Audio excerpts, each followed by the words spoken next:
Good morning, peeps. Let's get one thing straight. I have absolutely no idea what I'm doing. Just thought I would journal my journey through love, adversity, loss, and rebuild. What I mean by that is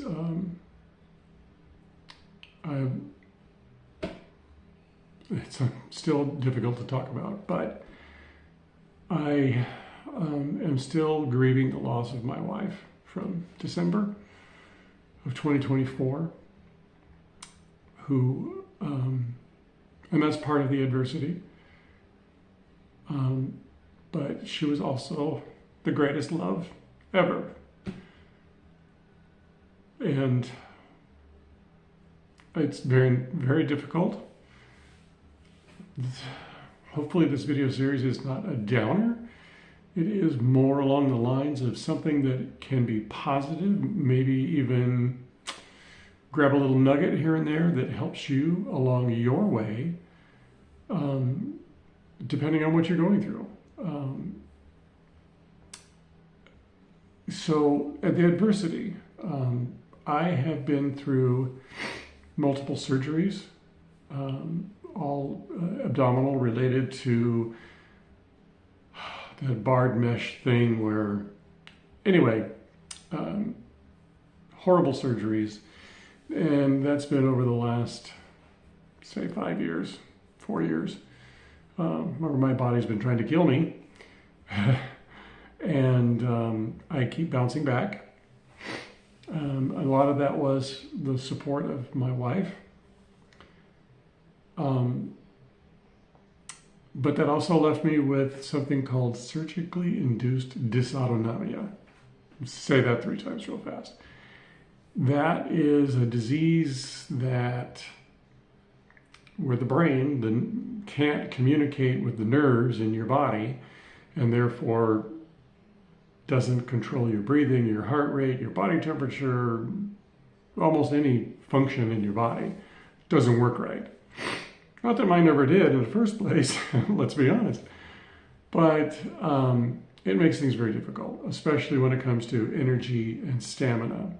I was told that I could never expect to be better than maybe 75% of what normal used to be. I'm not even sure what normal used to be. I'm looking for that new normal. And my way of dealing with the dysautonomia phase of my life was to walk. And I get up every morning and I walk 5 miles. I very much enjoy it. It's an alone time. It's maybe even communing with nature. Try to do the 5 senses, you know, what do I see, what do I hear, what do I smell, what do I taste? And try to ground myself, if you will, in that process. But it also helps me potentially to build energy and stamina. And there are mornings I have to push. There are mornings that I would just as soon stop, lay down, give up. But I don't. I keep pushing because I'm determined to beat dysautonomia to the best of my abilities. Because regrettably, it keeps putting me in the hospital. I go into the ER and I have horrible chest pains or abdominal pains, or my heart rate tanks, my blood pressure tanks, or it goes skyrockets. I mean, you never know what's going to hit you. And I don't like going to the ER. So I'm doing everything I can physically to deal with that. Since I lost my wife, it has become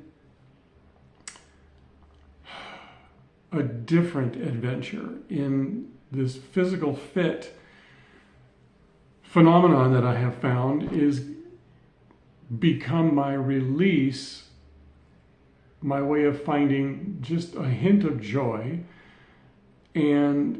but a better release for my frustration and my anger, because to this day, here we are 8 months later, and I still don't know why she passed. They can't tell me. They won't talk to me. She was in for a minor medical procedure, 20 minutes, She did just fine, and then poof, zero oxygen. She turned blue, and after 30 minutes they were unable to revive her. Well, how did she get to that point in the first place? So I have questions. They're not being answered. That's a whole other story. In any case, I found a grief group meeting. I didn't like it, but I got a nugget out of that meeting that helped propel me beyond the very dark place that I was in losing my wife. And that was, most of the people there had, they mentioned that at the 6 month, they call it a 6 month window, if you will, give yourself permission to not feel guilty about being the one left behind. Wow, that's hard. It's extremely hard. It's going to be different for everybody. It may not be a 6 month window. It just seemed to be a recurring theme, and it was the one thing that I took away from that meeting that really propelled me forward. You know, everybody says, well, it's what your wife would want you to do, would want you to. You don't know that. I don't even know that. I'm pretty sure she would want me to be happy.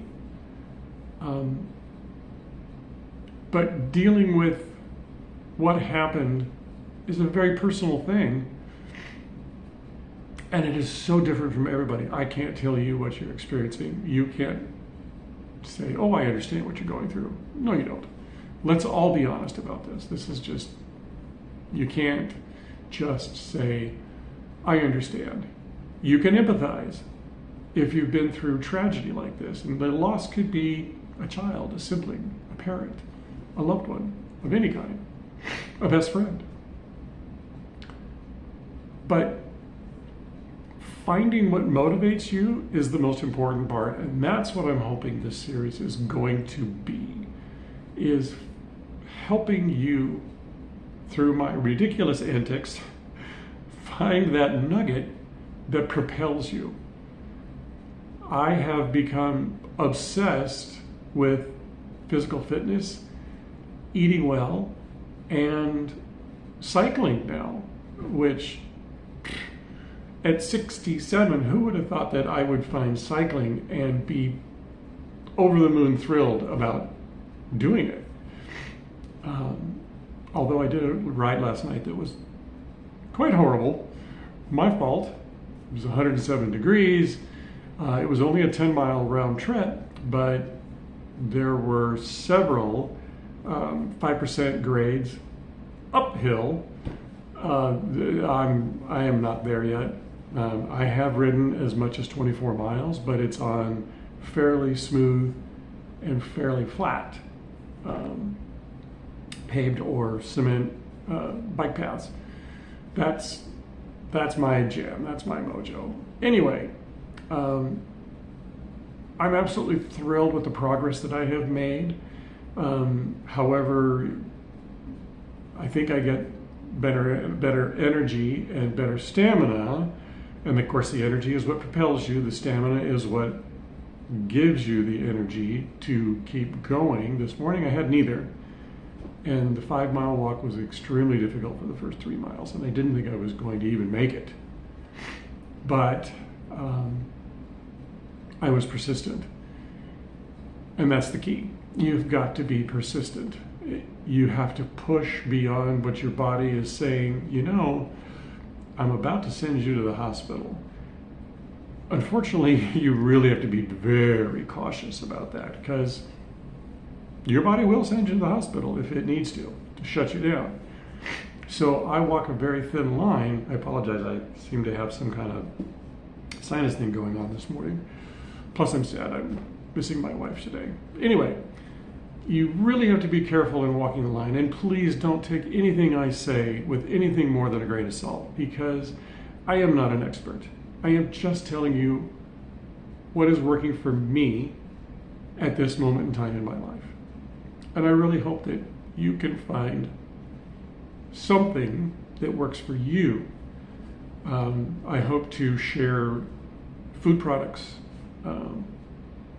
This is new bicycling kit that I just got. It's really pretty. So I look cool, even though I'm not the best rider out there, but I am trying. I'll share the bike that I bought. You can see behind me, I have some gym equipment I purchased. Yes, I'm absolutely out of my mind, but I'm very much enjoying my journey, even though it is a struggle and loss. It is also a way forward for me personally. It may not end up being that for you, but it's working for me at this time. So I really hope that you can get something out of this. Again, it's about love, adversity, loss, and rebuilding. So if you feel like following along, great. If not, this is just going to be a personal journal for me. And it's just a way, I just hope that somebody gets something out of this. And I hope to be a little bit more positive and upbeat, and maybe even a little bit funny in the future. Today is just a tough day. And it's the very first video I've ever made, so bear with me. In any case, thanks for your time, and I hope to have another video out pretty soon. But, Godspeed to anybody that has suffered loss or is dealing with dysautonomic issues. And dysautonomia is a plethora of conditions. So you may have what I have, you may have part of what I have, and a whole lot of other something else, who knows. But hang in there. It does get better. It's horrible. It's hard. It's a terrible walk, but you can do it. I'm pretty sure you can do it. I'm finding my way, and I'm hoping to help anybody else out there find their way. But that's it for today. Thank you for watching. You guys are awesome. I'll catch you on the next video. Take care.